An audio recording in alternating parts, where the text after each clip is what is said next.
figure this stuff out. Just an FYI, you kind of do need the website up first before you get approved with A2P. Did you already get approved through A2P?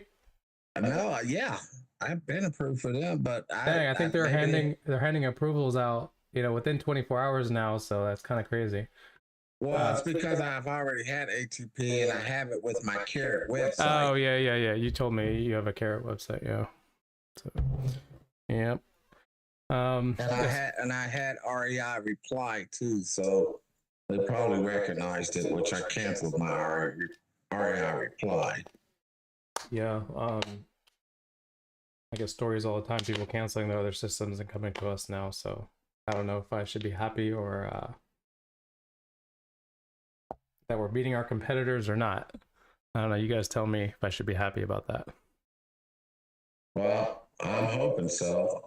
I really didn't do much with the REI reply except for I did text blasting for a while, which I felt that really wasn't worth it. Mm-hmm. So that's why I actually had them. What was that, Sammy?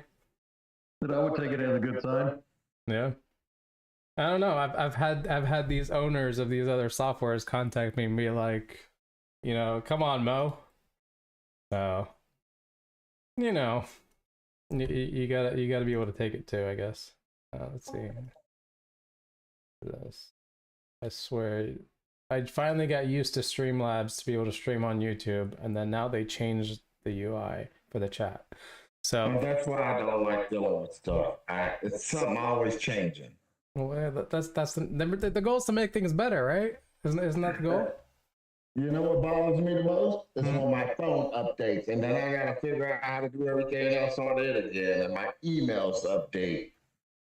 You gotta figure out how all that stuff goes. Just leave things alone for me. Okay, so there's a common thing, right? It's like people don't like change, but the reality is, as AI and as this new technology comes out, I think that term "people don't like change" will actually be changed to "people enjoy change." Eventually, because it'll keep coming out so fast that we just get so used to it, right?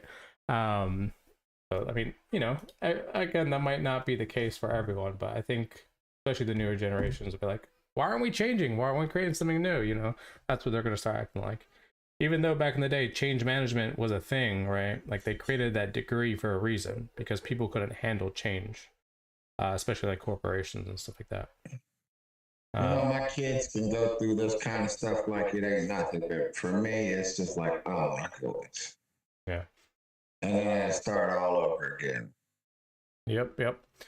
So, okay, let's get right into this. So, if you guys are coming from YouTube or Facebook, there is a link to the Zoom you can join in the description. Okay, so keep that in mind. You can join the actual Zoom where you can see all the other people and so forth. Unfortunately, it only shows my face on YouTube and Facebook. We haven't figured that out yet, how we're going to do that. But so join in the description while you're down there. If you're on YouTube, like, subscribe, do all those nice things so we can get some support on the YouTube channel since we're transferring over. But so today is going to be a little bit different. I kind of want to do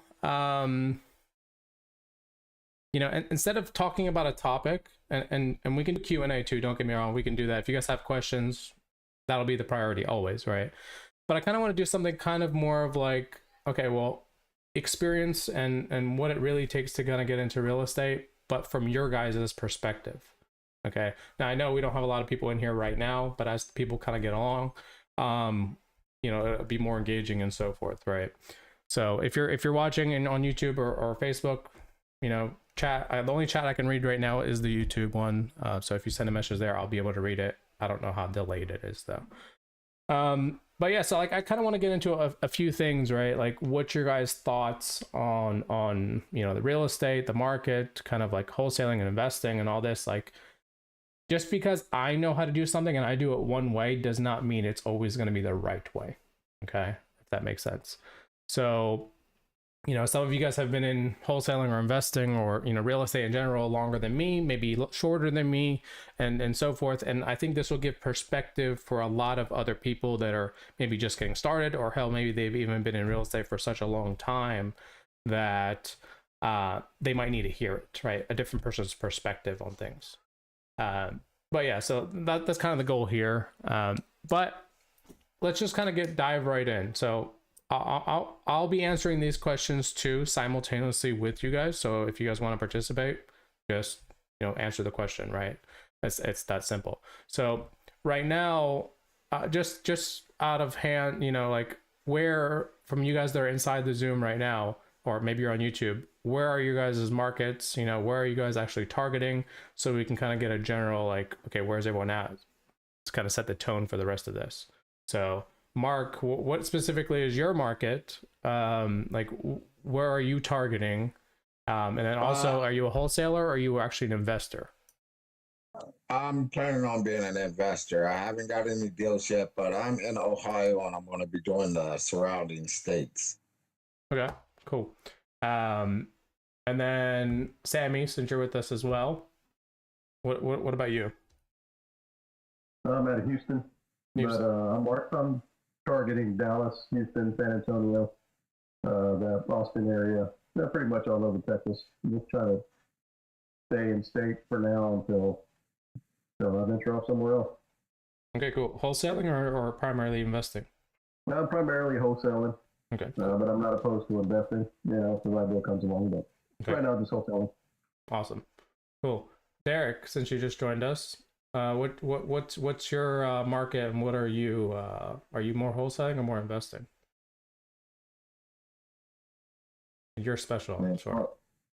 Yeah, I'm special. I've been mostly just wholesaling. Michigan. What's that? Yeah, he's got the Michigan State on. Yeah. Yeah, well, I'm from Michigan. I live out in Maryland now, but I'll never be a Maryland fan. But, no, so I've been doing wholesaling stuff, and right now I'm just trying to get into some purchasing, properties and stuff like that. So nice. Wendell, if you're with us. Hey, Mo. That's a good. But anyway, mostly Texas and Georgia for us. Yeah, and are you more investor or a wholesaler? We're more the disposition, so on the wholesale side to end buyers, right? Okay, cool. Yeah. Awesome. And then Julio, if I pronounced that right. Yeah, Julio, it's me, Mo. How are you? Good. How are you? I'm good. What's your market, and are you more of a wholesaler or an investor? I'm gonna focus more on wholesaling now. I'm in Florida market. Okay. Awesome. Nice. Central Florida market. Well, basically all of Florida. All right. So the next thing I kind of want to go over is like, are you guys more solo operators, or are you guys team focused? Like you guys have a team, and then of course, what is your go-to strategy, cash, creative, or maybe even JVing, right? Like what's your guys' go-to? So to answer the question for me, of course, my market's always been Georgia and Florida. I don't wholesale particularly anymore. I just buy for myself, for my portfolio, for depreciation. That's how I do things right now. And of course, the software. So are you guys more solopreneurs or a team? And then of course, do you guys focus more on cash or creative stuff in your guys' businesses right now at the moment? So who wants to go first? Mark? I'm solo. Solo? Yeah. And I'm starting off with wholesaling until I can generate some money my ultimate goal is to end up in new construction. Okay. Building duplexes and stuff like that. So that's the ultimate goal for me. Nice. So I guess, do you plan on running a team, or are you just going to do this solo? Yeah, well, once I get started and get some money generating, then I can get some members. But right now, it's just me. Okay, cool. Let's see, Derek. yeah, I'm it's a team of me. So Team of you. Yep, team of me. I was doing mainly just cash wholesale, but I do come from sub 2 community and stuff, and I've done a few creative deals, some sub 2s and stuff, and I've gotten really good at underwriting a lot of those deals and putting that stuff together. So Awesome. It's definitely something I'll continue to do, you know, as you just come across good deals. But Whatever's out there, right? That makes sense. yeah, right. You don't want to throw away any good deal. Well, you know, sometimes a bad deal for you is a good deal for someone else. So Yeah, it's true. that's how it is. So whatever fits your buy box, essentially.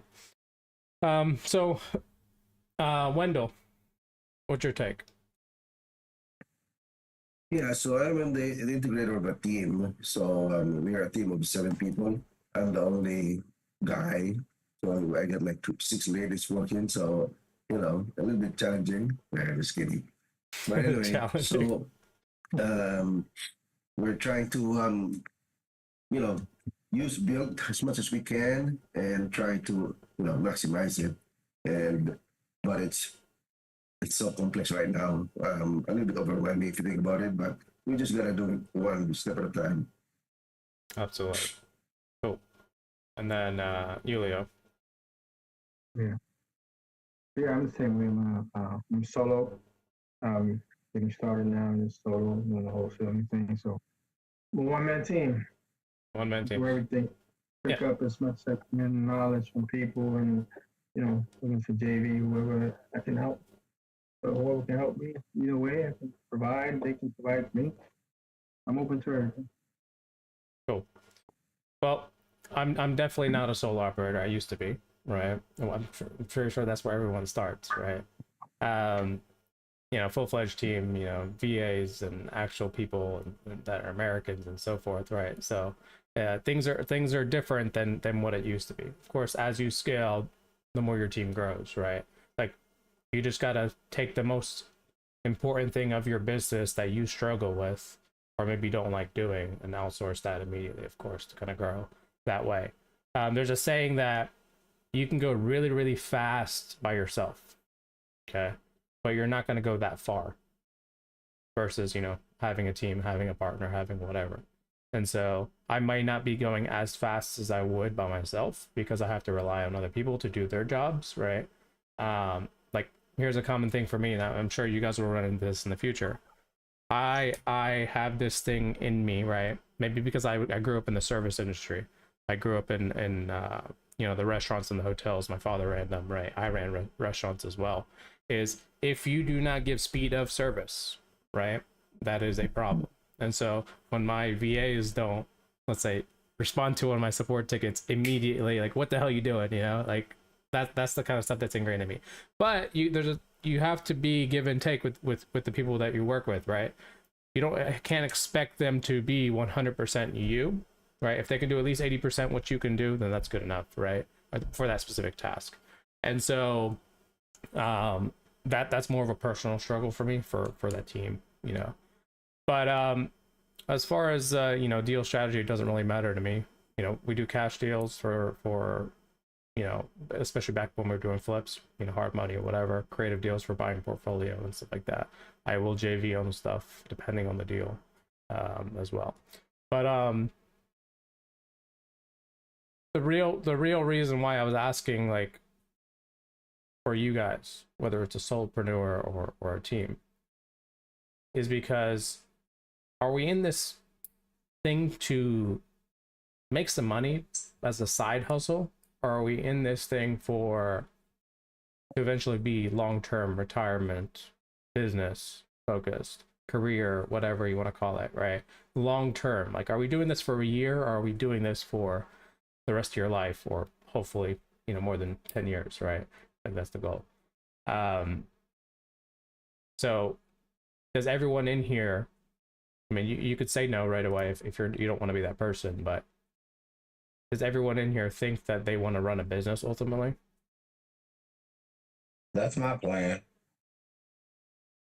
Long term, for sure. Yeah, absolutely. So no denials on that, right? I think the when people get in, they're just getting started or whatever, they fail to realize that it's going to take time for you to learn this industry, right? And even if you're a seasoned, you're a veteran, you're whatever, you've been in this industry for so long, and maybe you're doing cash deals or whatever, you want to start doing creative deals, now you have so many more skills to learn, right? There's so many things to learn along the way, so many more people and relationships you need to build and so forth, right? So there's going to be that daily grind into your profitable, successful, whatever, right? And stuff like that. So before you guys came to BILT, right? And I know I understand that some of you guys maybe started using BILT, right? Maybe you guys weren't exactly like, you just got into real estate or whatever, but like, what was your guys' primary source to get leads or like do acquisitions or dispositions, or like what was the strategy back then? Like, was it cold calling, texting, PPC? Like, what was the thing that you were doing before versus what you're doing now? Like, we all know what you're doing now. You're LOI blasting, you're sending emails. Maybe you're on a different case, like you, Derek, right? You're completely different. You're more focused on reps. But like, I know for the most people, that those that use our system end up using the BILT 2.0 features of LOI blasting and doing acquisitions, and of course our disposition features as well for you. So it's like, what was everybody's thing back then? Like before you guys joined BILT, what were you guys doing? What's up, guys? I started off training with creative REI, and then I went from there. I switched over to REI Reply, which I've left both of them, and just of course, I just signed up with your platform. So I'm gonna see where this takes me. Cool. Sammy, what were you doing before? I actually started off in multifamily first. With another mentorship, I ended up acquiring 3 deals. Well, I'm in 3 deals as an LP. Kind of ran out of money. I got into sub 2 so I can start wholesaling, so I can acquire more cash and acquire more passive income through multifamily. Eventually, I want to own my own deals. That's kind of where I'm headed. I'm kind of using wholesaling as the jump start to multifamily to get into more multifamily. But primarily I'm concentrating on direct to agent, some direct to seller, wholesaling, some creative. But yeah, that's where I'm at. And I'm gonna add on to this question though, and add on to this. But like, when you were doing multifamily, like, how were you doing this? So with that mentorship, the way they work, so you have to go through like training, right? Because most of those deals are syndications, and being an accredited or sophisticated investor, you have to go through this training, and they want you to be 100% on it before they let you invest in any of their deals. So took me some time to do it. I went through the mentorship and talking with folks there, going to the meetings. And then once I was able to complete the training, I went ahead and invested as an LP on 3 syndications. How'd that go? I mean, it's okay. You have your good quarters and bad quarters. Some are better than others. But it's definitely not enough for me to retire from my W-2. So again, that's why I wanted to start wholesaling, and so I can acquire more capital, get into more multifamily, maybe acquire one myself, maybe start off with a 10, 15, or 20, eventually move up, like some of the guys in the other mentorship have done over time, and they basically bought back their time, which is what I want to do. Okay, well, if you had to take a guess, how many more LPs or how many more investments would you have to do to quit your 9 to 5? Well, I mean, I make decent money, so I don't make great money, but I make decent money, right? But in order to do that, it's going to be quite a bit more. So it's a long-term journey. It's a long-term journey, yeah. Okay, cool. Awesome. Appreciate that. Now, Gus, since you just joined us as well, right? Before you came to BILT and you got into real estate, what were you doing to do acquisitions or dispositions? Like, what was your strategy back then? Was it cold calling? Was it texting? Was it PPC? Was it, and we're using like spreadsheets, sticky notes? Like what was your thing back then? Was a little bit of everything that you just mentioned. Watching videos, trying to do this, trying to do that. So, so what I'm doing right now, basically, I renew my real estate license, and I'm working as a professional wholesaler, licensed real estate wholesaler, to get a real experience, a good reputation, and then later on doing it on my own, learn the system, the right way to do it, and so on. Were Because you here in California, it is a little bit, when you do the assignment, it is kind of not well accepted or cannot insure and things like that. So we do concurrent escrows. okay? Well, how were you doing communications though? Through the phone? Just your phone, your cell phone? Cell phone, yeah. Notebook? Spreadsheet and the cell phone. And spreadsheet, No notebook? system. No. Nope. That's why I find you. Okay. Asking, I test many CRMs, and then you are built for real estate. Well, let me ask you this: why do you think people should use systems? Like, is it just because this is the day and age and AI and all this other stuff? No, Like, if you're one automation person, is- right? is a If you're one prime. person, Automation is a prime. Do calculations, phone calls, record, emails, campaigns. You can be showing properties or signing a documents. In the meantime, your CRM is sending emails or sending offers. So okay. that's a plus. Having a good system. Okay, awesome. Let's move on to another question for everyone else. And I'll go to you for this, Derek. What's one thing in your business you could automate that you don't already have from BILT or anyone else that you wish you could have? And forget about the build out stuff, but like, hey, it's something else. That I don't already have them built. Yeah, just in general, like general business things that you do on a day-to-day, right, that you wish could be completely automated. I wish I could incorporate these messenger responses in there, but apparently can't do that. Okay, well, that's one thing.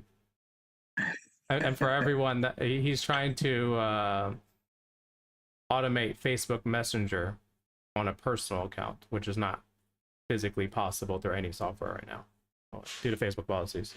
There's some softwares, they have an AI, and you kind of program it, and you send one word, and they start replying. Absolutely, on business Facebook accounts, not personal. Yeah, he's trying to do it on his personal. So Okay, besides that, Derek, like day-to-day things that you do right now, you wish could be automated. And again, we might not have the technology for it now, but like in the future, let's say. I don't know. I mean, I think most of the things that I want to do with this system is what, and why I got into the BILT system, because it offered like almost all the things that I was looking for. Because, I came from Podio and, before that, like spreadsheet and that type of thing. So moving to BILT, it allows me to do everything I wanted to do in one place. Follow-ups and text messages and Okay, SMS. let me rephrase the question. Right. BILT is amazing. It's the greatest software on the planet, right? Put that aside. Forget what BILT can do. We already know BILT can do a lot, right? The point of this, I guess, this theoretical question right now is, the point of the theoretical question right now is basically, I wish it could do something like to help my business, right? Like, right, here's the thing, right? We don't know what to build. Like, even future people who are the creators of AI and creators of software and creators of whatever, right, don't know what to build, you guys, because we already have a lot of stuff built, right? Different softwares out there, different technologies already out there, different things and tools are readily available right now because of the mass technology and AI and growth and whatnot that's going on. But like, if there was still one thing in your business that you can automate, what would it be? Like, I could bring up something right now and be like, I wish there was another sales channel, right, for my business that would not require my face to create, right? And whether that might be creating a completely automated AI version of myself would be amazing. My wish. That knows exactly what I'm doing, can speak just the same way, same tonality, knows the same knowledge as me, is my face. You can literally hop on a one-on-one meeting with me just like this on Zoom, and it would literally give you everything, right? That is a wish, right? Now, granted, we don't have the technology for that yet, but that's something that would be amazing, right? Don't you guys think that would be amazing? Just to have a copy of yourself or whatever, clone yourself, essentially. I think everybody's wanted one of those at some point in their life. Yeah. So again, this is the theoretical question, right? At the end of the day, but at the same time, I'm still curious, right? What everyone's thoughts are, and they can generate leads. Generate leads. Generate leads is one of them. Outstanding. Yeah. How would you want those leads to be generated? I don't know. I kind of. Well, there's a lot of things you could do, I guess, especially with the AI that was coming out. You know, you can have it basically do cold calling and stuff for you, which it does, I guess, tend to work to some degree, right? Yeah. I don't think it's very efficient. And maybe, I don't know, maybe there's some way to make it collect data from the web and be able to zero in on high value prospects. Data to be able to zero in on high value prospects, so you don't waste your time basically talking to random people, right? Cool. Right. Love it. Anybody else have a cool idea? Idea that they wish that could come to life right now. Automate whatever you're doing right now in your business that's taking up your time, right? That you wish that you had. And anybody can speak up on this. Underwrite deals for me. Underwrite deals for you. Yeah, BILT is already doing BILT that. does. I mean, BILT kind of does that already, but No, I wouldn't say we underwrite deals per se. We put it through a calculation template, right? Right. Which doesn't make sense for every single deal, of course. I mean, underwrite deals, I think we're getting there, honestly. We might be getting there soon. But with the power of AI, I think we could build something for that. And that would be like the next step for you know, BILT or someone else, right? That comes out there. They build something where you automatically upload a list of leads. It actually analyzes every single deal based off of every single option of deal. And if it fails to cash flow, for example, right, or meets certain criteria, then it just doesn't even calculate it, or calculates it in a way that makes it sound right for the deal. yeah, for me, it's more like, you know, having the market research, right? What a certain market's doing, whether it's good for short-term rental, long-term rental, mid-term, co-living, affordable housing, Section 8 type stuff, you know? Be able to underwrite all those and give me the best scenarios for each, according to each market, because every market's different, right? Yeah.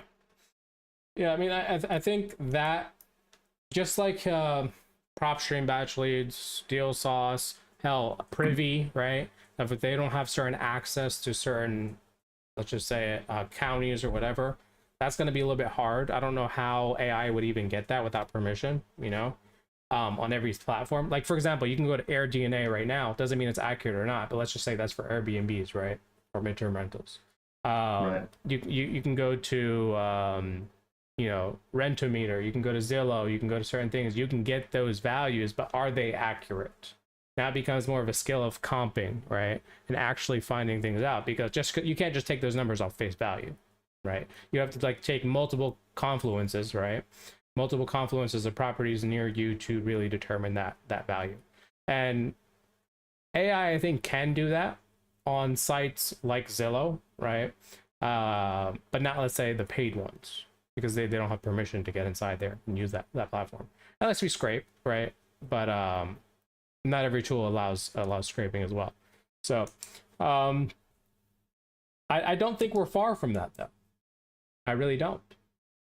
Like, I think that one's closer to reality than, let's say, my my idea, right? I think that one will probably come out within this year, honestly. Like, I don't think it's that far. What's your take on that, David? Since you're here with us. You're muted. You know more about the news than I do. I know somebody's working Yeah, on it. sorry. I was editing videos and I was trying to press spacebar to unmute, and it was pausing Oh, the you're video. good. You're good. But anyways, what were you saying? Sorry. So I'm like, in AI? general, like underwriting deals through AI, but actually being completely automated, where it's more accurate than, because right now most people don't know how to underwrite deals. They're new. Let's think about this. Okay, are you looking at on-market deals or off-market deals? Doesn't matter, but we also want to know for every deal outcome, meaning whether it's Airbnb, midterm rentals, pad splits, single family, midterm, whatever, right, long term and stuff like that. And so we want to know all the details and be able to analyze the deal based off, and it gives you every single outcome automatically. Do you think that's far? I think that's not too far, but the hurdle you're going to get over is, I think what you were saying earlier, is making sure that the information is accurate. So like, let's say an on-market deal, you're going to have more accurate information. So if you were to test, let's say, that tool on an on-market deal, I would say AI is very close in, being able to analyze that property, being able to comp that property with obviously other properties on the market. I think it's not too far away. But with off-market deals, well, now, yeah, it can take historical data, but you're going to have to verify that data. So I think that's there's always going to be human input in that situation. I want to add to that. It's kind of hard to do a full underwriting in a transaction because every property is a unique situation.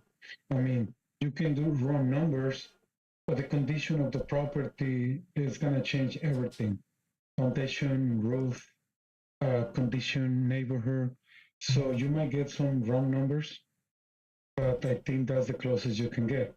So that's going to help you to take a look at that deal. But full underwriter, I think it's almost not impossible, but I guess it's not going to be right. Well, in my opinion. My question is, like, can a human do it? I'll give you a situation. All right. So my friend Brittany, she used to work for Open Door, right? And her entire job was to comp, like they would get obviously people interested in selling their house to Open Door, and she would get that in her system and she would comp it, and then she would send an offer to that person. And they had a lot of people like this because Open Door was a brand new company, and they had a lot of people like this that Brittany that did the same job. And what they were doing is they were training their algorithm, because now Open Door doesn't have those people. It's all done through their algorithm that's been trained by people. Yeah, obviously. Well, that's kind of what I'm saying. It's like, if we just take our current strategies that we're doing physically, whether as a human being, right, and kind of, because now you can kind of train AI models, right, a little bit easier than, let's say even how 6 months ago, right? So it's like things are getting easier and easier for us. These AI models are understanding us better. Could we not? Hell, what was it the other day? Like, you could give it a Redfin and that had photos. It would actually evaluate the rehab full in depth and so forth, right? Granted, you probably still want to confirm that, but a normal person who's just getting started in real estate is using what cost per square foot based off what they think on pictures, right? And they're not a contractor, right? But if you take the values that, let's say, ChatGPT or any other AI model, right, would do that analysis, it looks pretty accurate just looking at it. Like, honestly, it does. We took a few I guess properties per se, and it seemed decent. But again, right, is it going to be actual, like you physically getting a contractor out there and giving you a quote? And because here's the thing, you get a contractor out there, you guess they get 3 of them, they're all going to have different prices, right? No one's ever going to be the same, and then that again goes to human understanding of the problem, right, to be able to fix it, just in general, or like wanting to repair something and adding their own rates and what they feel is right, because that even the contractor goes there, they're not 100% sure how much labor it's going to take to build that wall. Could it take 5 hours? Could it take 6 hours? They're not 100% sure. Maybe one wall, maybe they can make that determination. When it comes to an entire house, kind of, I guess subjective. They're making a decision on that, right? So it's like, is AI good enough at that point for evaluating properties if it has enough data, like all the pictures of every single angle of the house? Yeah, maybe. So why couldn't we do it with other sources or other outcomes? You know, Airbnb, pad split, whatever, right? Like, why couldn't we analyze it, assuming we can already figure out rate at this point? I think you can. Yeah. But anyways, let's move on to the next thing. If you guys come out with any other cool ideas to automate, you know, let me know. I think that's more curious than anything else. But yeah, so yes, I do have one other thing that would probably be cool within the system. Yeah, go ahead. For especially for flippers. Mhm.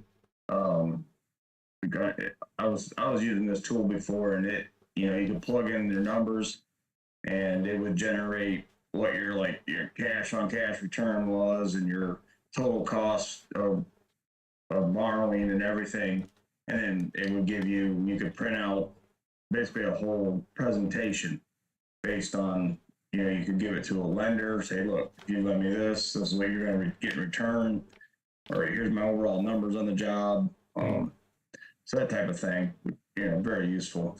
So what you're saying is the ability to input some details and it spits out an entire pitch deck, essentially? Pretty much, yeah. But not necessarily just for flippers. It could be for anything, right? Any type of property that someone might lend on. Sure.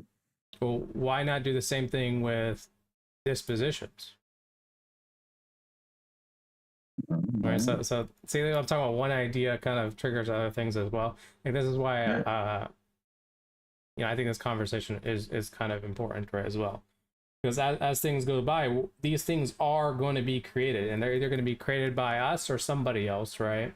And then you guys could be the first ones that get this stuff, because it's not readily available, right, just for everything. Maybe that tool is already, right, somewhere else, but it's not integrated with us.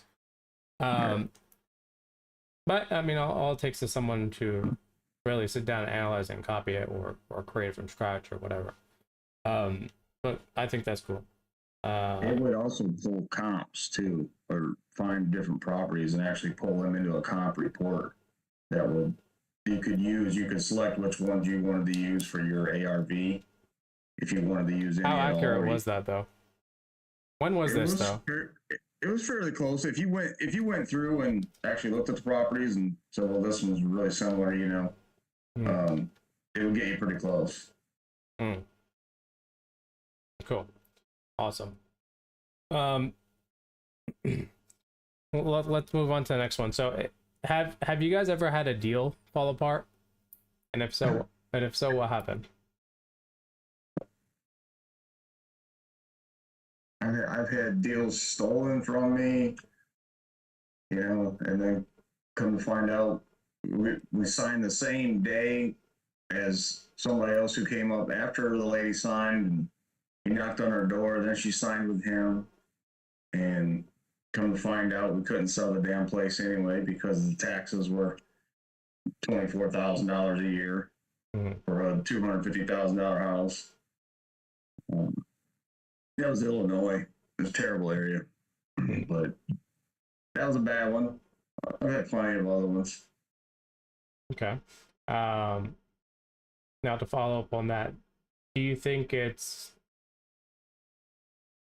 or do you think that when new people get into that situation where a deal falls apart, that they should act like it's the end of the world and switch to a different business model? No. Why? Just get used to it because it's going to happen occasionally. It's gonna happen occasionally. How often do you think it happens? And you based off of your experience, right? How many times have you had a deal locked up and then all of a sudden it fell apart? Whatever their excuse was, right? But, title issues, I don't know, maybe 1 in 10, 2 in 10, maybe. You're going to have some kind of problem with. I don't think I've had one that's been an easy end to end. There's always seemed to be some issue, either it's with title or, the seller's wanting to back out or something like that, Yeah, so 2 out of 10. Probably. Okay, and well, that fall apart completely, right? Oh, they'd just fall apart. Okay, cool. I had 4 novations under contract going into like the Christmas time, and ended up I couldn't sell any of them. I think it was just that time of year. There were a couple of them were pretty good deals, but just nobody was buying. It was right around started from the election, through the end of the year, and then my contracts ran out, and that was it. Well, awesome, cool. So does anybody else want to answer that one? How have you guys ever had a deal that fell apart? If so, what happened? And then if you have a ratio of your deals right now that are falling apart.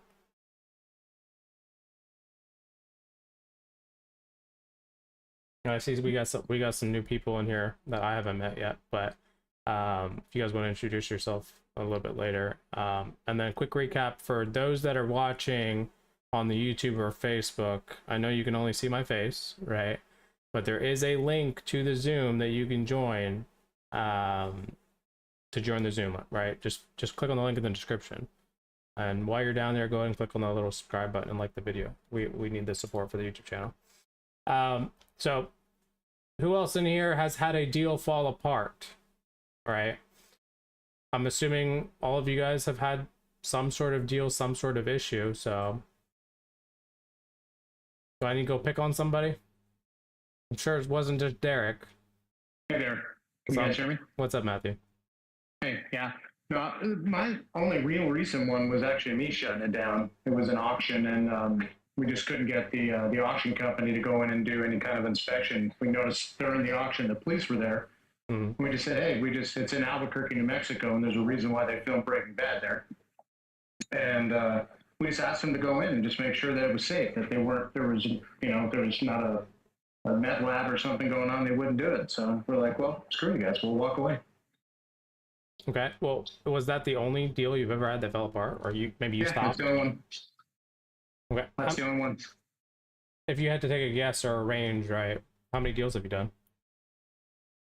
I'm pretty new. I haven't done a lot. My renovations are pretty extensive, so they take like 9-10 months. So we're a buy and holder, so we're not a flipper. Okay. Though we are looking at one right now, but I don't know if it's just luck of the draw, but we haven't had anything fall apart on us. It takes our deals sometimes to get them fully under contract can be upwards of 3 months, and then usually we close pretty quickly thereafter. But we've discovered any problems. Like we have a triplex right now that we'll be closing on middle of next month, but we found out in just talking to the seller that the brother had put solar on the house. But anyways, we did put solar on the house without permission of the mom or the daughter, who were all in a trust, so they kicked him out. But as we did more research, we found out that the solar company never verified he was on title or was not on title, and they never filed a UCC-1.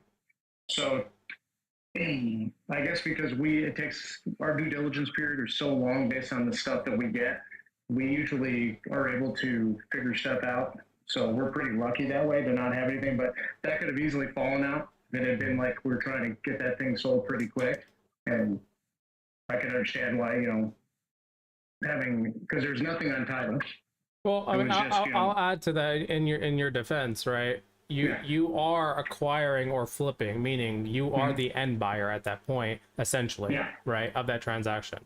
And so wholesalers are going to have more friction because they struggle to find buyers or things pop up on title, and they're not the actual end buyer to make that decision per se. Versus you are, and you're like, well, I'm already pre-approved with my money anyway, so let's say hard money, right, for flip, or maybe you're using your own money, unless you're raising money. That might cause some friction. You know, deals fall apart more. But yeah, I reached out to a local investor on this one as a potential lender and or potentially to flip on it, because we had some other deals that were in the pipeline, this other auction house as well at the same time. So, and as soon as he heard about the solar and I explained to him the situation, he was like, nope, I'm out. And that's before we just went back to the family and said, look, we'll do this for you. We'll get it done, but you guys have to, literally have to fix this problem before we can move forward. So we got a free solar system out of it. Well, I'm glad it worked out overall then. Yeah. That's all that matters. Cool. Anybody else have, any deals fall apart last minute?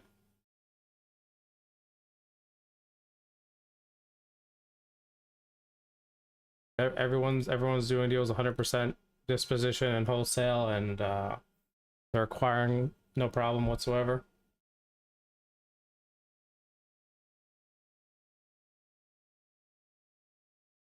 What about you, Steve? I'm gonna pick on you because you're here. I haven't talked to you tonight. Because I just arrived late. I know And you're I haven't right. been working on deals. I'm working on raising capital. Raising capital. Do you think if you have a deal in front of you, you need to raise capital in a timely manner, you're going to be able to raise it in time? Or do you think that deal might fall apart? It would probably fall apart if you don't have the capital, right? If you can't raise capital. So that's what I'm actually. So are you pre-raising capital, like before the deal comes along? No, I'm looking at ways to pre-raise capital. Yes. Okay, but what I'm saying is, like, you don't have a deal right now that you need funding, right? No. Okay. Well, you're doing the right thing. Then. I have people bringing me deals that looking for funding.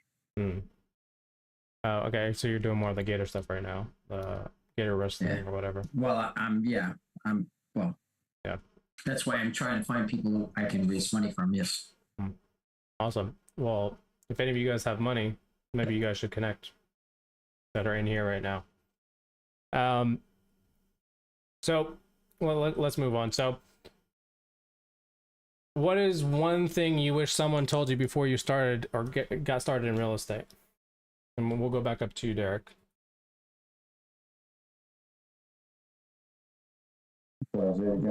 So, what's one thing you wish someone told you before you got started in real estate?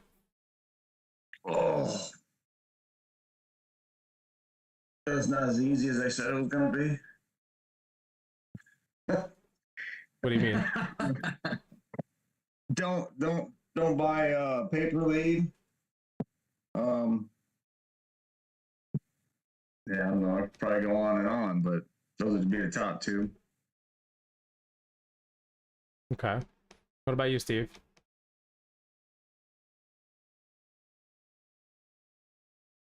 What would you do, Steve? Or you wish someone told you before you got started? I think you froze. Sammy, Elio, you guys want to answer this? For me, it's networking more, kind of like what Steve's doing, right? On who you know, not what you know. That way you can acquire more capital from people. The whole raising capital thing is pretty important. So you're telling me that I can't just use marketing to make that work? I have to physically talk to people? No, you could. Maybe build credibility using marketing. I think that's important. In real estate, it's a lot harder than that. You definitely need a personal touch, especially raising money too. Yeah, of course you do, but it'll make it easier, I would think. Yeah.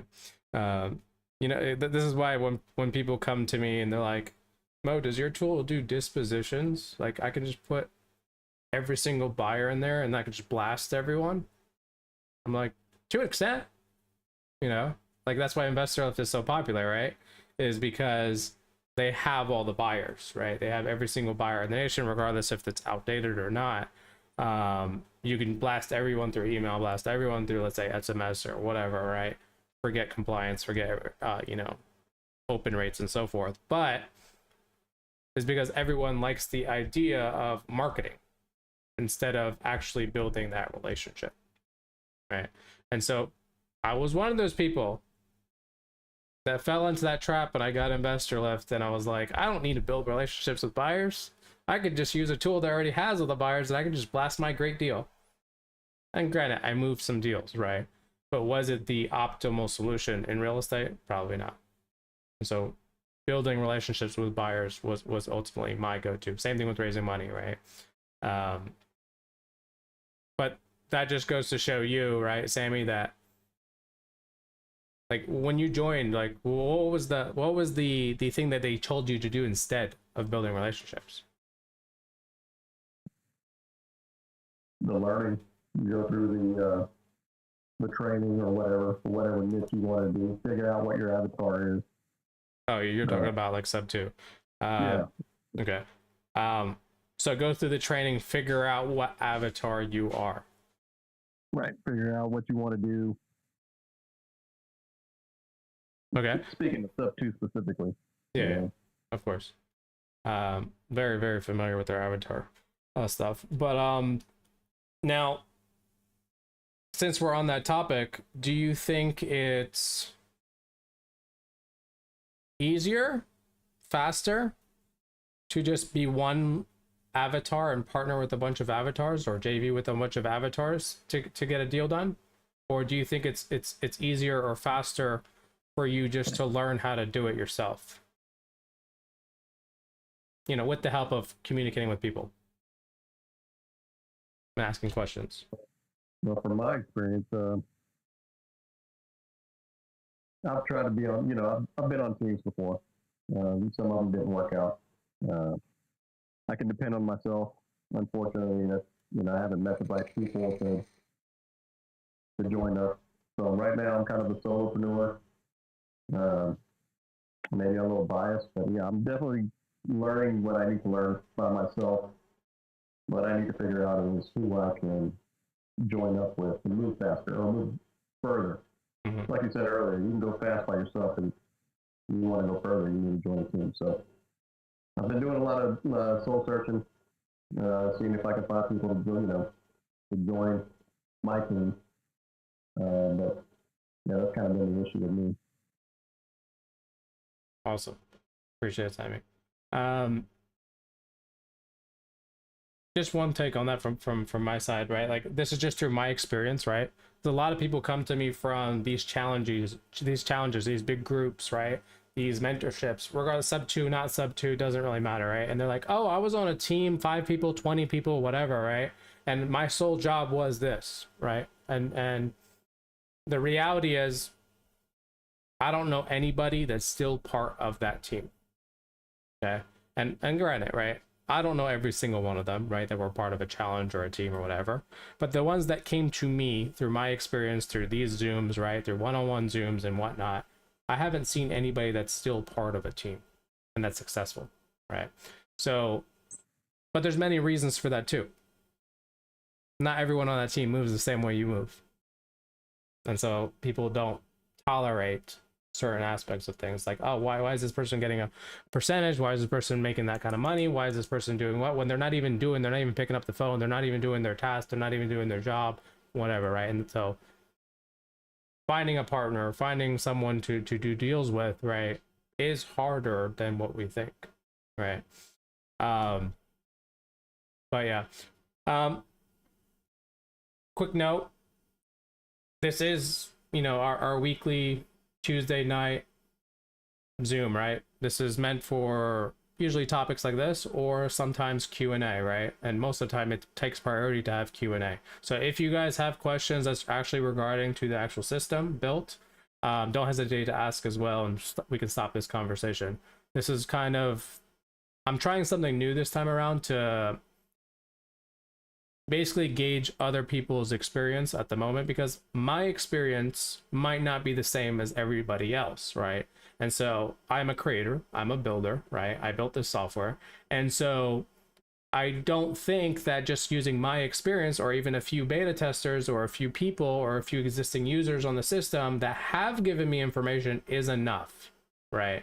And so what I'm doing is I'm asking more of you guys about what you guys currently did in the past, history, whatever, right? And it's actually opening my eyes to other things as well, right? So this is kind of the goal with this type of Zoom, right? If you guys like this type of thing, we could do more of it also in the future, right? But yeah, let's get back into it. So what tool or system, and it could be a person or mentorship or whatever, right? Something, what thing has helped you scale, or let's just say stay sane?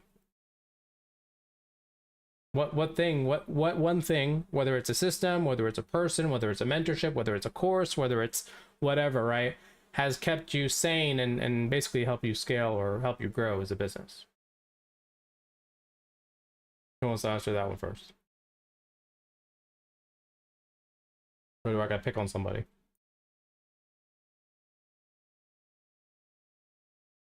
DJ Star, I haven't talked to you tonight. You with us? I'm here.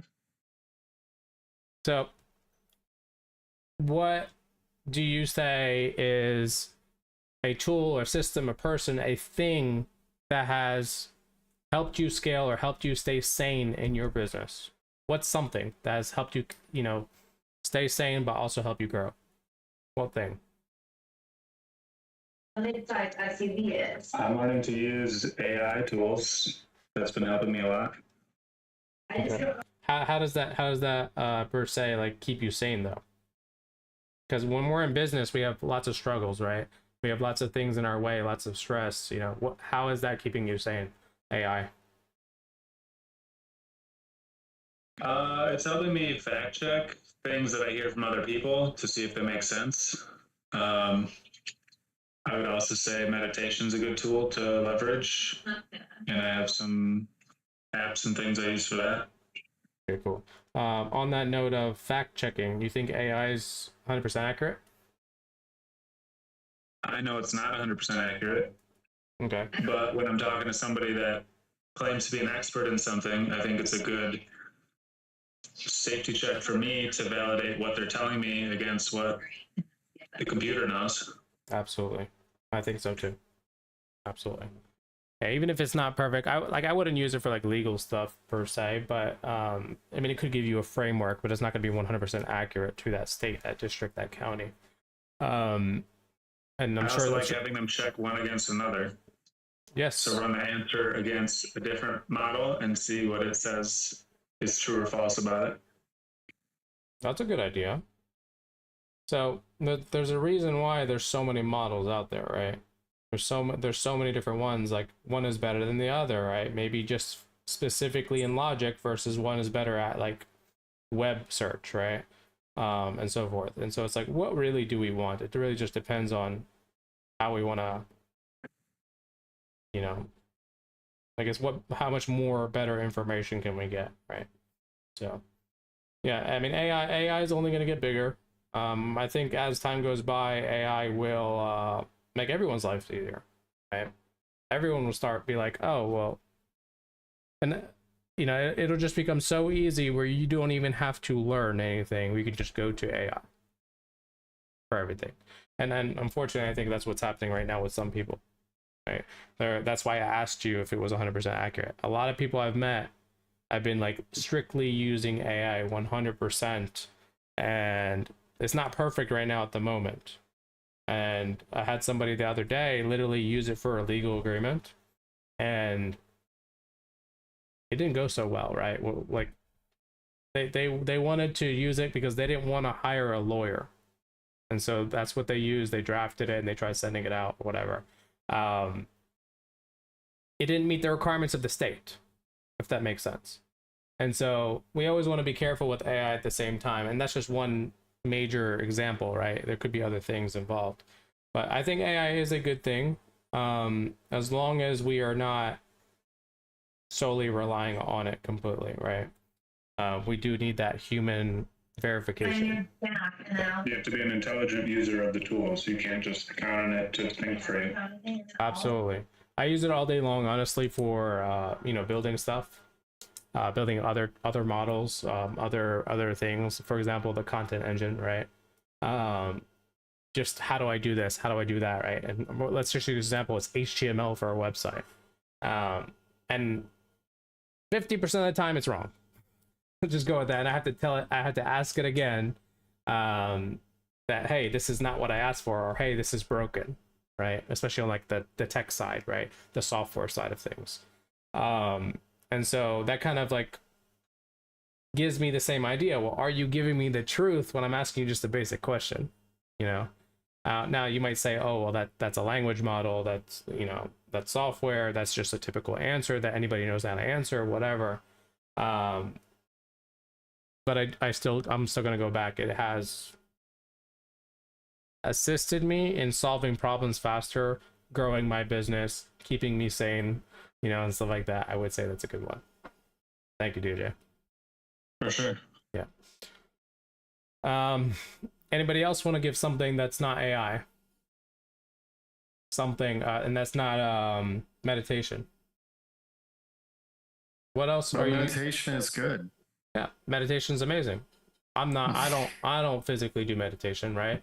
I guess you could say just being quiet in general, having peace and quiet is a form of meditation, which I do enjoy, blocking off everything. Very true. Yeah. But I don't physically go in a stance or anything like that. I'm sure everyone has different aspects of that. Well, has anybody been reading up a little bit about Agent AI? Agent AI. In what way? Like what's so special about Agent AI right now? Well, is anybody familiar what Agent AI is? I know what it is, yeah. Why is it important? I mean, I think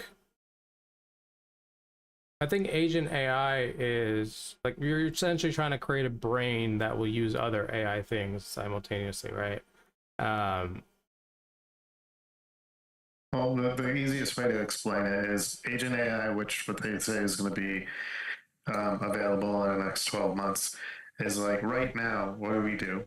We sit down and we tell ChatGPT, hey, I want to create X, Y, and Z, this type of automation, and I want to use these types of tools.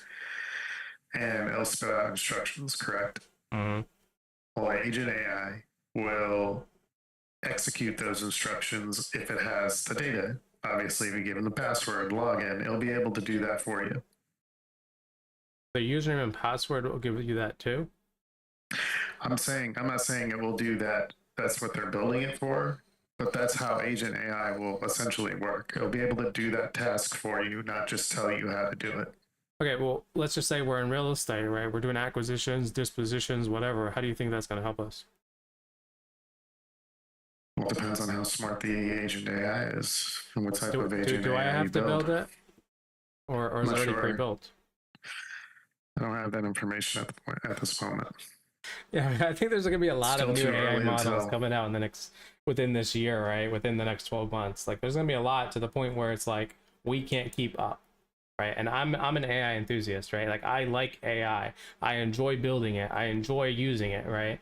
But every single day, there's a new model that's better, stronger, faster, whatever, maybe more deep thinking, whatever, right? And I'm like, I just built this entire thing, and now I got to rebuild it from scratch because now it could be faster. It's like that's the kind of problem that I'm running into right now. So yeah, I mean, I think Agent AI is one thing that's amazing right now. Will there be something better than it in the next 6 months after that? Probably. My thing is like, can we push all this stuff for real estate focus, right? The one problem with real estate is networking. We can't do too much AI for that. What was it in the group? People are still using voice AI for calling agents, calling sellers, calling whatever, right? Voice AI, I think, is not ready. Like, I don't think it's ready. I don't think it's ready for sales. I don't think it's ready for real estate acquisitions or dispo or even doing any type of outreach at the moment, because people know it's a robot right now. You can tell in the voice, you can tell in their tonality, you can tell in basically the way the bot acts right now, the voice AI. Like, just talking to Chat GPT, because they have the voice person, right? That's basically what you're getting with voice AI. You can tell it's AI. No, will that get better over time? I'm sure. But people are using that now in real estate. And I don't think we're ready for it. People are spending thousands of dollars per month to use these tools. I'm not going to name names right now, but like, just because it's hype and it's not actually functional for real estate, for sales, for whatever, right? Why do we think that just because a new AI model comes out, we should all be using it when it hasn't actually been battle tested? Mm-hmm. I think that's a really valid question. What do you think, David? The only way to test something is to put it out there. Yeah, I was just going to say that I think the people that are spending $1,000 a month are doing the beta test. They don't know it. Okay, for sure. That's fine, right? Yeah, we can take them on later. Yeah, I think that's fine, right? To test, but at the same exact time, isn't that kind of ridiculous? The pricing, how much you're charging, the kind of marketing you're doing, and the promises you're expecting people to get with it when you don't even know you haven't tested it yourself to know they can get these results. Because a lot of these things are market oriented only. These things are going to get you all the leads in the world, right? They're going to get you so many appointments. But the reality is the AI is not good enough to do that yet at the moment. Like you said earlier, Derek, right? You were given the wrong information. Go after PPC. Let's just use that as an example. Like, that's the right way to get into real estate. There is no right wrong to get into real estate. It's what's cheaper, what's more efficient, what's faster, what's, whatever, right? But voice AI is not one of them, right? It's not even a valid strategy right now because of because of its inefficiency, right? Because it can't actually produce the results that it says it can, because everyone knows it's still an AI. AI voice delay on calls is comical. Yeah, absolutely. Pretty guy. Like, your AI is not there yet. Give it another 6 months to a year. Like, here's the reality. I can give you guys voice AI today in BILT. Why do I not do that? Because it's useless. Well, besides that it's useless, right? Let's just say someone thinks it's useful, right? Someone thinks it's useful. Because then someone's going to come to me and be like, Mo, your product sucks. Right. But then we got all these big influencers promoting these products that suck.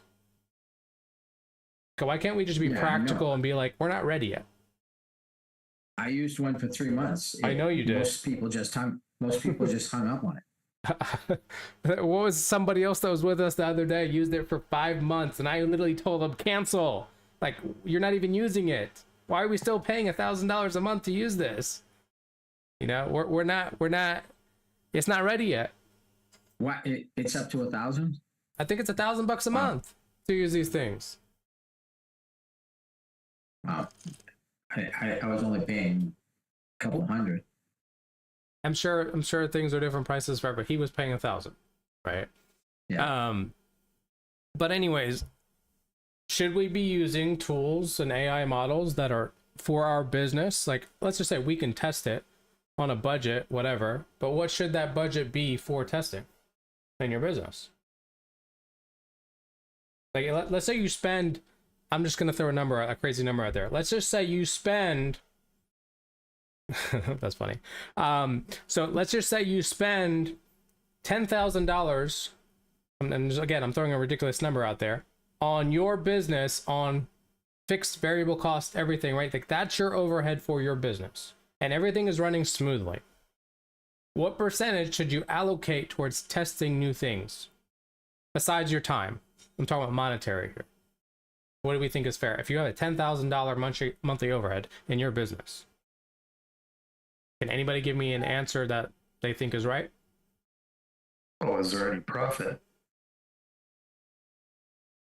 There's, for, let's say profit's available.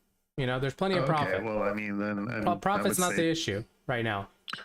In general, like, yeah, because there's different business standards, I'm sure, that people follow, right? But let's say you're already spending $10,000. What percentage should you allocate towards AI or automation or testing, research and development, right? A business that's a normal thing to allocate, right? What's the usual percentage? Well, depending on the industry, you want to spend the amount is going to vary, because depending on the industry, technology can move faster than from one industry versus another. 100%. Is it a majority percentage in any industry? Well, so let's just say you spend $10,000. Should I spend $6,000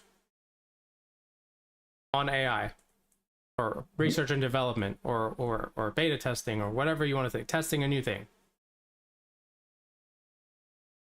Well, I'm sure you're going to find companies in certain industries where a majority of their revenue is going towards research and development. Okay, cool. Those are the ones that are backed funded, you know, so forth. None of you guys in here right now are backed funded like that. So that makes no sense. Okay, let's rephrase this question. You're a brand new person getting into real estate. Someone tells you to start this brand new program that just launched, right? And has never been tested, has never been anything. It costs $1,000. You have no money made, no profit made, no nothing. And you're literally going to invest everything you have. You don't even know what works right now. You just heard there's this new AI thing that came out. Should you do it? And no one's gotten deals from it yet. No one's gotten deals from it yet.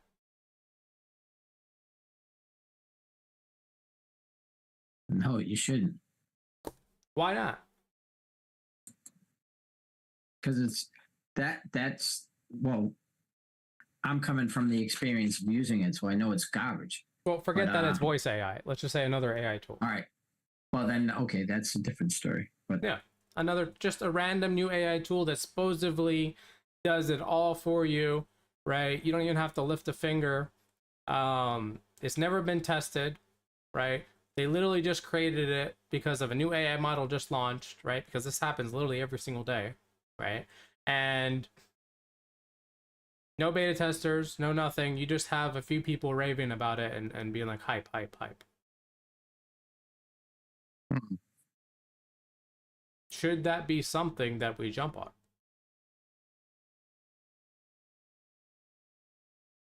Okay. Nose. Okay. So on the costs. What's happening? That's what's happening though. No matter what mentorship you go to, I'll let others be the test dummies. That's funny. Yeah, I mean you could. It's funny how you did that through email, but so if you put all your eggs in one basket, and you, especially when you go to something that's brand new, untested, not proven successful, none of that stuff, which is a lot of AI stuff right now, which is a lot of new things that are being created right now. And especially if you're brand new, do you expect to see results if no one else has received results? Probably the answer is going to be no, right? But at the same exact time,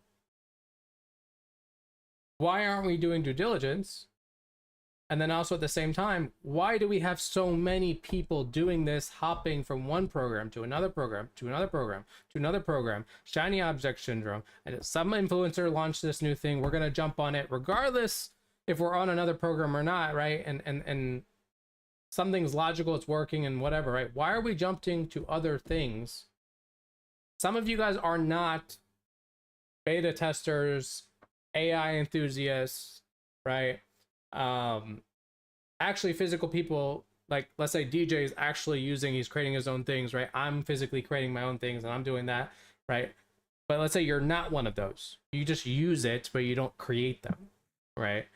Why would you jump on something that's, and put the majority of your money all in one basket, right? All your eggs in one basket, and expect to see results. Because this is what's happening. How many new softwares we have in real estate that literally just came out in the last 6 months? From one influencer or two influencers that we all love and know, right? Why do you think that's happening? Is it because they're actually great products? Or is it because the influencer has the ability of doing so and they can make more money? I think it's the latter, right? Yeah. It's definitely the latter, right? You're an influencer. You're the best at networking in the world. You have all these followers with you. I can create something, and then literally the next day, 3 months later, you can be like, let's finally actually look at this thing. Because they themselves don't even know what it is.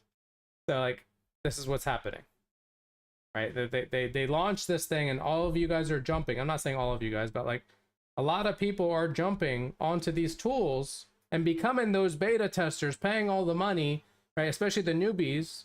They're jumping into these things and wasting money, feeling disappointed, whatever. How does that feel to someone who just blew $3,000, $5,000, whatever, $100? I don't care what your budget is, right? Blowing that money when you know the founder himself or the main influencer doesn't even know how it works.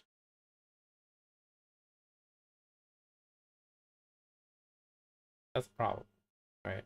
And I'm tired of seeing all these new people that literally come to me and be like, Mo, I tried this for 3 months, 6 months. I was promised this, and next thing you know, shit, nothing happened. And then there's a reason for that, though. There's a reason for that. I think I was talking to someone today, and like they said they were coming from another system, and they joined us. It was like, just because they didn't understand the core function of that software, which was emails and deliverability and compliance and stuff like that, and their core business revolves around that. They don't want to understand their own product. But anyways, that I ranted too much there.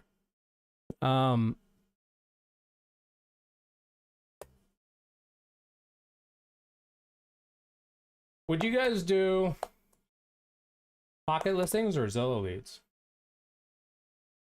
Like on market or pocket listings? What's your guys' main preference?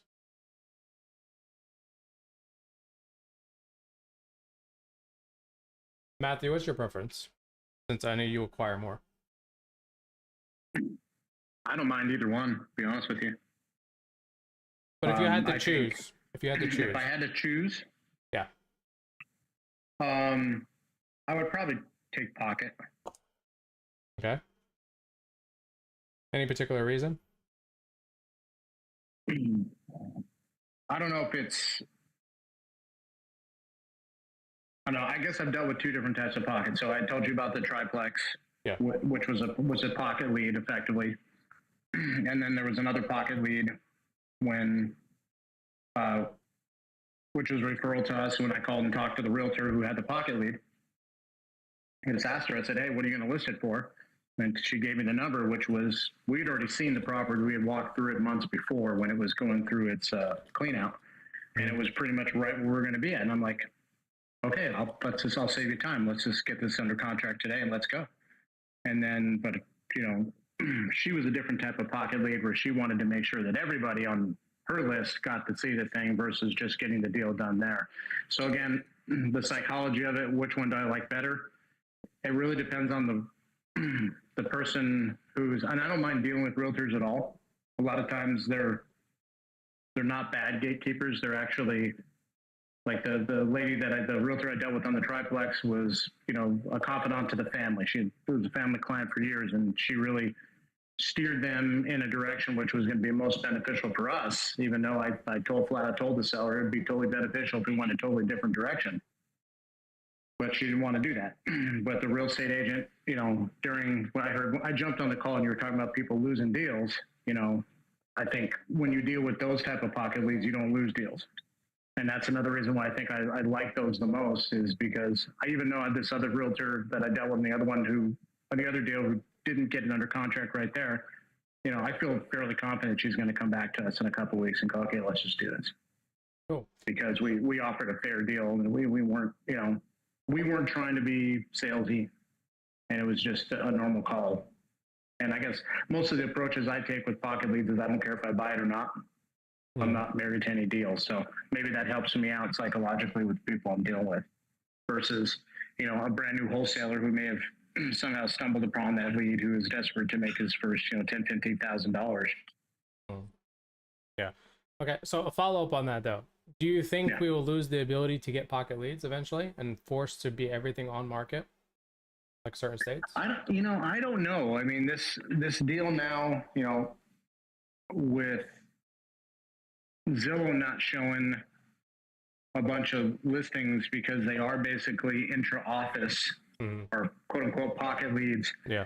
You can already see that having an effect. I mean, I never really looked at realtor.com, and I just happened to pop on there, I don't know, a couple of weeks ago to look at something completely different. And I was just like, holy crap, there's a whole bunch of properties I'm not even seeing here.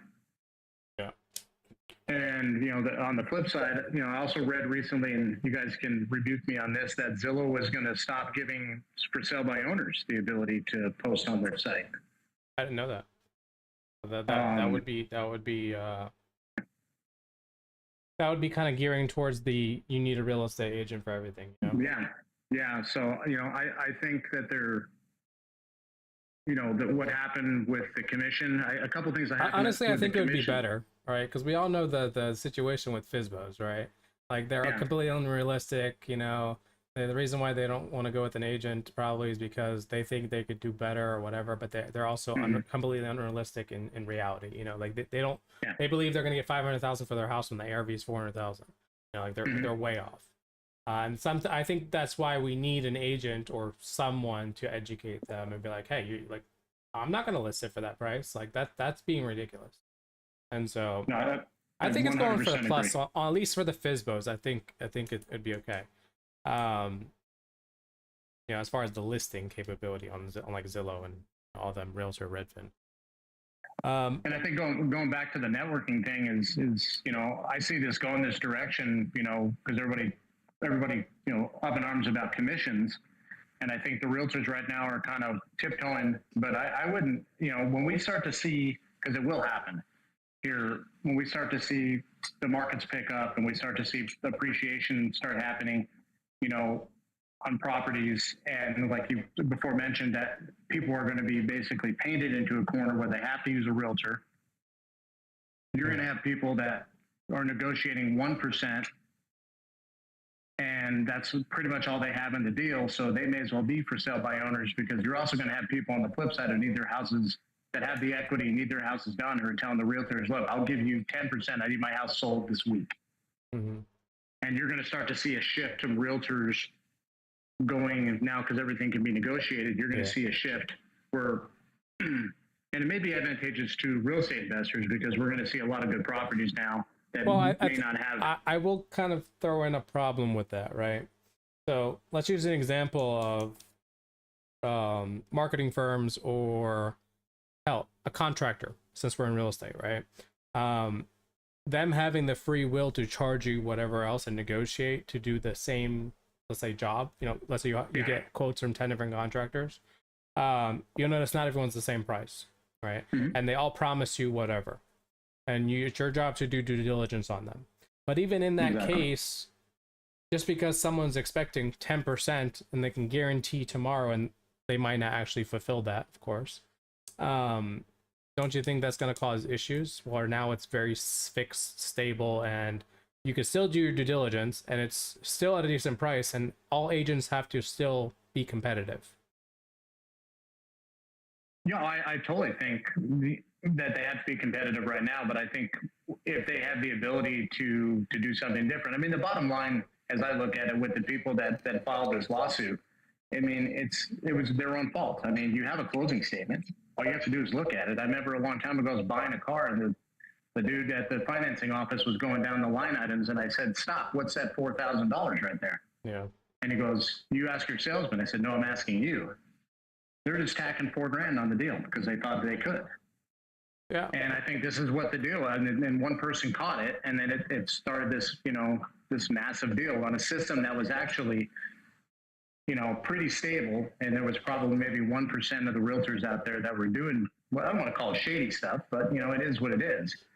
I mean, that kind of goes back to the same thing where it's like people don't do their due diligence and they just accept everything face value, or because someone's a good salesperson or whatever, right?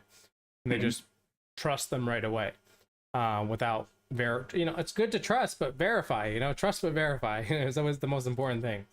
And I'm sure you learned that over going through bad times or bad situations. But yeah, I mean, I guess it plays in both roles, seller, agent, if agreement's an agreement, at the end of the day, should be fine as long as they're performing. I think we're just gonna have to say, I just think it's gonna go more realtor based. Everything has to be listed with an agent, everything has to be certified, and no more wholesaling, no more pocket listings, and stuff like that, no more FSBOs. All that's going to be more regulated, and therefore everyone that is focused more direct to seller now is going to be completely disappointed because they do not know how to do direct to agent, Yeah.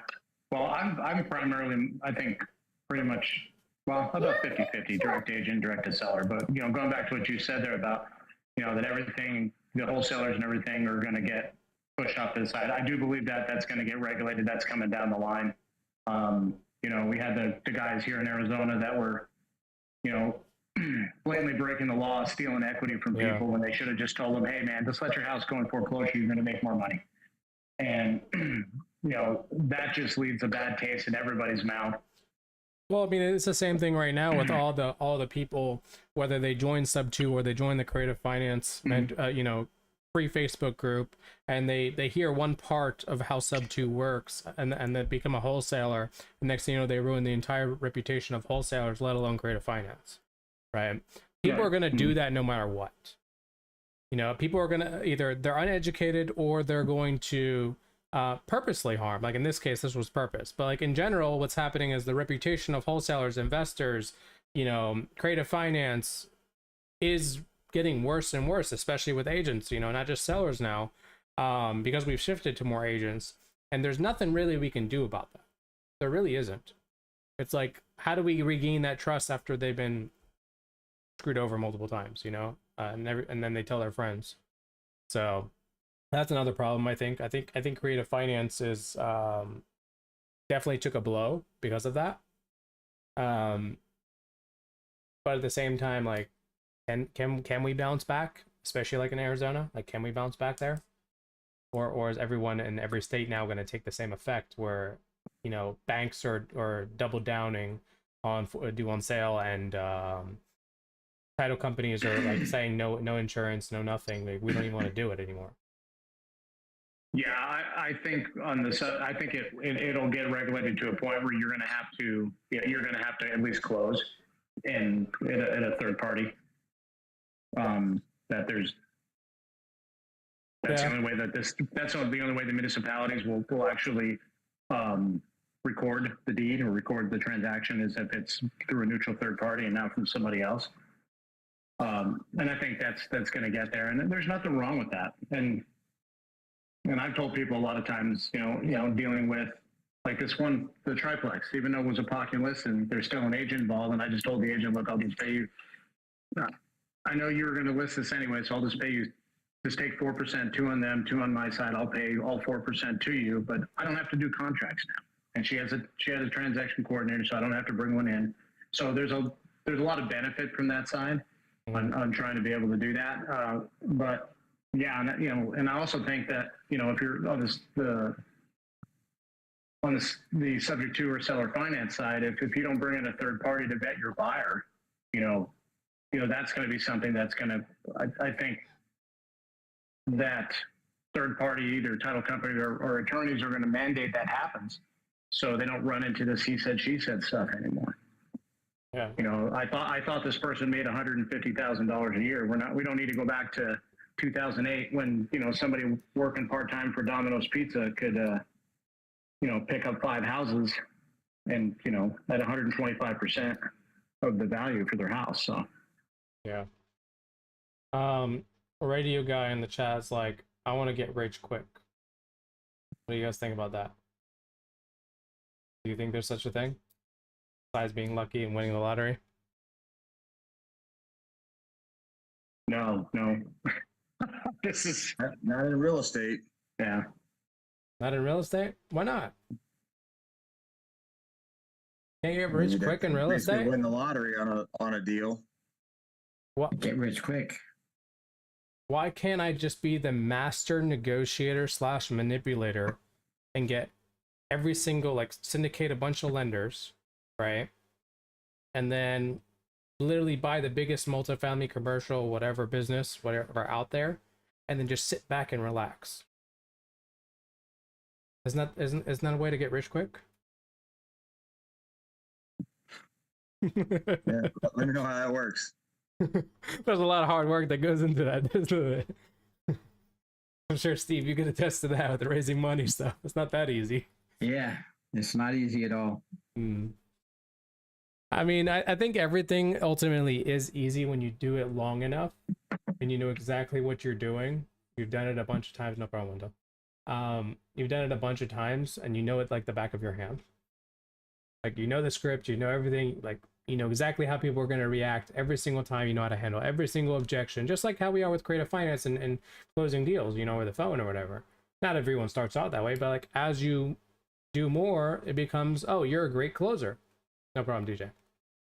And so it's like, can't we get to that point with like raising money that becomes so easy? I mean, look at, you know, all the big influencers, they raise money every single day. Can we become that? I think we can, right? It just means we have to do it more. That was back when you were speaking on the AI for newbies spending thousands. Yeah, I mean, there's no AI tool out there that's going to make you millions, radio guy. I don't think so at the moment. Now, you could create your own AI tool and it'd be brand new. Nobody's ever heard of it. Make sure it's beta tested and it actually works. And you could sell it as the only product that's ever created in this thing. And yes, you could become a millionaire. Yes, you could become rich and really fast, probably, because you're the only one. Problem is, though, with AI, how long is that going to last? You being the only one? Probably not that long, right? So you better blow it up faster than not. You're still going to need a lot of money for that, though. But there's no AI tool out there that's going to make you rich, you know. There are tools per se that will help grow your brand, help do things for you and minimize people and, you know, and minimize, you know, a lot of time that you do, but you still got to put in some sort of effort to, like, for example, in real estate, you still got to be good on the phone and close people, or someone on your team does. And so AI is not going to do that for you.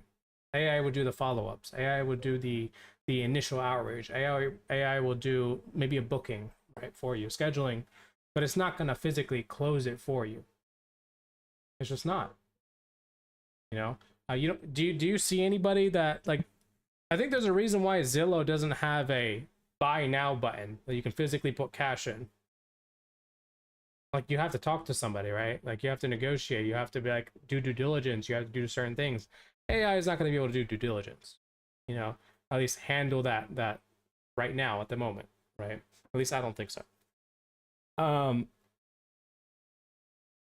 But yeah. What do you guys think about, for those who attended these lives before, like, what do you guys think about this style of live versus me just talking the entire time about a specific topic, you know? And of course, you know, if anybody has questions, they're more than welcome to, like, jump in, you know, if it's about the CRM or if it's about BILT or whatever. What do you guys think about this style in general? Like, I think it's more engaging. I think it's I definitely stayed awake this time. You know, like, I think it's more engaging. I think we learn different things when other people speak, right? Everyone has a different personality, everyone has a different opinion, everyone has a different perspective. But that's me. What do you guys think? Yeah, I think it's cool. cool. Mm-hmm. It's always good to hear people's ideas, you know. Like you said, I think you learn a lot from that type of thing. Mm-hmm. Yeah. Like, I mean, you remember, Derek, I was talking to you the other day, and your business model is very, very unique and different than most people's, right? And so it's like, I wouldn't have thought to even endeavor in something like that. Doesn't mean I am, but like, I wouldn't even think about that as an option until talking to you, right? Just because you're in different crowds, right? You're in different things. Doesn't mean, you know, it's right or wrong or anything like that. It just means it's different, right? And the same thing goes, I think who we were talking to the other day on the last live, I forget his name. I'll tell you who it was. Yeah, so yeah, David. I think it was David Randolph we were talking to last time. Like, he was super knowledgeable when it came to not only AI but also legal stuff, right? More specifically legal stuff. He know more about legal stuff and how to do short sales and all this other stuff than I've ever heard in Sub 2 ever talk about, right? And because like I'm part of the Sub 2 community, right? And it's like, well, why didn't we know that? Well, it's because we didn't meet enough people, right? And so I think that's a constant thing that's going to continue to happen for us, is if we do not expand our reach, and this is helping us expand our reach, maybe we'll learn something new, right? Maybe we'll get faster at doing deals, you know. Maybe we'll be able to just do things better, be more efficient. Doesn't mean we'll do this every single time. I just wanted to ask to see if, like, should we do this again sometime in the future?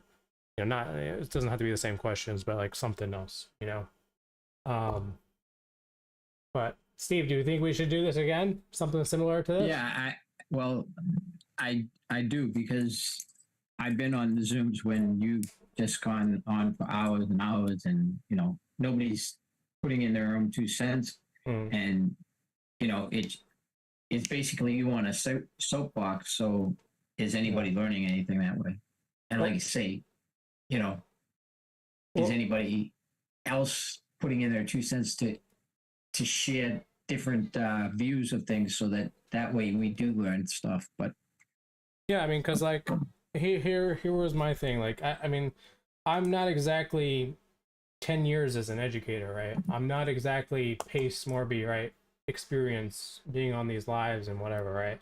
Instead, I'm, you know, let's say in the last year and a half, right, since BILT was formed. Not granted, I mean, I train teams and whatever, but that's besides the point. Like, in front of an audience. And so for me, it's like, I think I'm giving the value. I think I'm also thinking you guys understand what I'm saying, but also at the same time, it's like, the reality is I still have people off these Zooms, off these lives, reach out and say, hey, I still need help, right? And I think if we make these Zooms more engaging, it will be better for everyone in general. Like, if you don't understand something, that's fine, right? We're not saying anybody's lesser than anybody else, right? It's just, hey, if you have a question, ask it. Don't hesitate to. Just because Mo's ranting, right? Don't hesitate to ask your question. Interact with everybody, because the only thing on assumption I can make now is if you're not interacting, you're either at your job, driving, whatever, or you just don't know, right, how to answer that question, right? Like, that's what I assume. And so that's why I'm kind of like, that's why I started this time around with asking these kind of questions, right? Just to kind of gauge everyone where they're at right now, at the same time, wanting to know more about everyone at the same time. I'm trying to improve myself here, guys, right? And the only way I can improve myself is you guys telling me what I'm doing wrong and what I could do better. Okay. But nonetheless, does anybody have any questions in regards to the actual CRM, the system, you know, BILT? Or is everyone working, doing deals, you know, everything's running smoothly? I mean, I would love for everything to run smoothly, but I know that's not the case always. Everyone good? No problems? No glitches? I just need to know when my build is going to be done. For you? Yours will be done in like 10 days. But yeah. No, yours is definitely a unique one. So I mean, I don't know if you want to share your business model, but that's up to you. You know, no one else is really doing that right now at the moment. But I do think it would help other people that are struggling with their deals. If you want to talk about it. Let's get my system built, and then maybe we'll go through it one day. Okay, sounds good. Good idea. Awesome. Well, give me 10 days, let me build that. As new to your channel, last night I really enjoyed your video. I locked up 15 deals. Yeah, I mean, it's not hard to lock up deals. Remember, it's other components as well. Like I think in that same exact video, I mentioned I locked up 15 deals, but I only moved one of them. Right?